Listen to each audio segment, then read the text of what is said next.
All right, let's get a mad dash. First one we've done of the year, of course. Haven't even wished you a happy New Year. Happy New Year to you, David. Going to stop saying that after a couple more days, right? Larry David says it's the 5th or the 6th. Okay, so today's our final day. We're really done. All right, what are you going to do for number one mad dash of the year? Okay, David, we talk a lot about tech here, and that's right.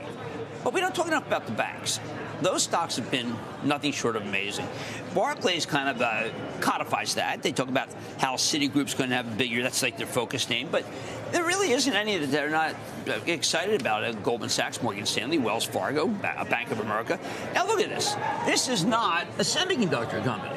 This is a company that's getting a price-to-earnings multiple, in part because of the new regime in Washington, but also because the earnings power turns to be far greater than people thought. So I am going to stick with the idea that the banks are still inexpensive. You're talking about 14, 15 times earnings.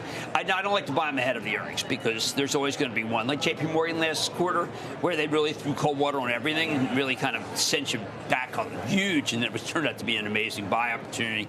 All you had to do was just come in there and buy it after they talked about it.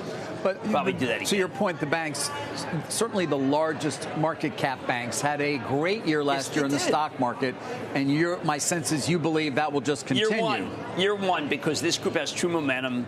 And by the way, when you look at what the government's willing to bless, I think that it's really positive for all these banks. Right. And I don't see we talk a lot about whether the Fed's going to cut or not. I think we don't talk nearly enough about how they've really deregulated and making it so that it's very easy for banks to make a lot more money. And next thing you know, you're going to see headcount cut. It's going to be some AI, but it's also going to be some compliance that may not be necessary. These places have huge numbers of people in compliance. I think they are going to be scrambling, the compliance people. Yeah. I don't know where they end up. I don't know. What do you think? I'm not sure. It's a home building. It's a good home building shortage. Maybe. Where's the shortage? Data center building. You have to reskill. Got to reskill. Yeah. Reskill. We're going to use a lot of that in 2026. Yes. Well, we may need to at some point as well. What? Although we have new skills that I'm aware of. All right. We got 6.5 minutes before we get to an opening bell. Of course, our parent Versant Media is going to ring it. That is the Nasdaq over at the Nasdaq. Celebrate, of course, the debut as a public company. What are you looking at? Just making sure that's not Lazarus now. Yeah, keep it here.